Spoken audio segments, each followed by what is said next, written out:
หมายสูงค่ะคาเตมาหลัดลองที่คาเตรียมต่างไว้เนอเพชรบุกค่ะกับไก่สองเปิงสองข้าวยำปอมีปันลูกล่างนำกะหือข้าวยำลูกล่างมีปันปอมีนำกะหือสองรองสองเปิงในวนเอาหังกวยเสียงเลี้ยงดีทั้งสองฝ่ายกันเนาะกินคาเตรียมไว้เที่ยงเลยคามาหลัดลองตั้งซื้อในร้านนี่กวนเอาขาในอยู่ซ้ำข้าวยำแต่สิเละซ้ำลืมข้าวยำต้นตาปอมีปันตาลูกล่างกะหือวันเมื่อไงข้าวยำลูกล่างมีปันตาปอมีกะหือซื้อในนั้นขนาดเนาะกินคาใครรัดซื้อในเดถูกเจอกำพองแลเมียนเจอกำพองค่ะเนาะซื้อก็เอามาก็เปียดอันไหนเป็นลองดังวนเนื้อส่วนตัววนออกมาใครผักถึงซื้ออันเปลี่ยนอยู่มีอยู่นั่นขนาดเนาะปอขามาทัดช่างข้าวยำปอเขามีข้าวยำปั่นลูกล่างมานั่นไงนำห้าอีเนี่ยทัดช่างด้วยข้าวยำมีปั่นด่าลูกล่างในตังเตมือตีสันถิในตัวบนค่ะเนาะเที่ยงเลยวันนั้นละเนี่ยเพราะว่ามีนั่นจับตัวมายาวเนี่ยมีในกินอันถูกอันเมียนเดือดเมียนรวมกินอย่าให้มันตุ่มตื้อลูกล่างในตัวในใส่สังสุวามีนั่นเกี่ยวกินเพี้ยนน่ะเกี่ยวกินส้มน่ะล่ะเนี่ยก็เป็นโปในตีว่า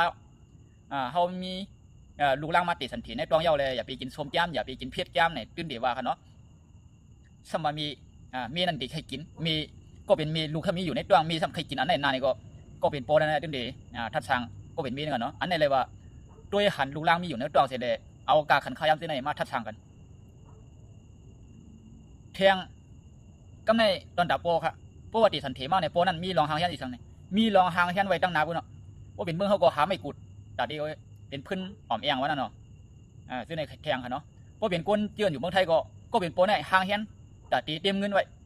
หางเฮียนเงินไว้เพราะว่ากะขึ้นห้องยาเพราะว่ากะเกิดลูกเกิดล่างในเดี๋ยวเลยเสียเงินอ่านโหเหมือนโหพันกันเนาะอันไหนเป็นรองโปมีหางเฮียนไว้ข้าวยำซื้อในโปมีในเฮ็ดไว้บรรดาลูกล่างที่เตะข้าวยำมันเป็นมาเจ้าในครับพี่น้องเขาดาเดมีเงินนั่นเลยเจอข้าวยำสิได้หาเงินแทงดาเดมีลูกมีล่างมาอย่างไรก็เดี๋ยวเลยเจอข้าวยำสิได้ลุ่มรัดด้วยถึงเขาแทง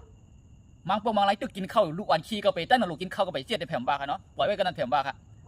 ตึกกินข้าวก็เลยพาหวานข้าวอะไรพากำข้าวสิได้กันเสียดขี้ดูเขาสิได้ดองขึ้นมากินขึ้นข้าวยำโปเลยมีในเฮ็ดบรรลุล่างมาในเตรียมคนดีนะครับเอาวนด้วยมังปองมังไรลูกไข่กินลูกไข่เหลียลูกไข่กัดอะไรนะใบข้าวยำสิเลยลุ่มรัดด้วยถึงลูกล่างเนี่ยโคปักเตรียมครับบางปองมาไรกะเฮ็ดการมาเฉยเลยคือหนาลาตัดตีไม่กินข้าวกินผักเหี่ยวก็นวดนะคำนั้นเนี่ยใครนวดหนาคือหนามวยหนาเนี่ยลูกล่างซ้ำห้องไห้ตั้งวันตั้งคืนเนี่ยกันเนาะเป็นตองไก่ตองปองเป็นนั้นเป็นใดในห้องให้เป็นจี๊บเป็นเกี้ยเป็นซื่อมหุ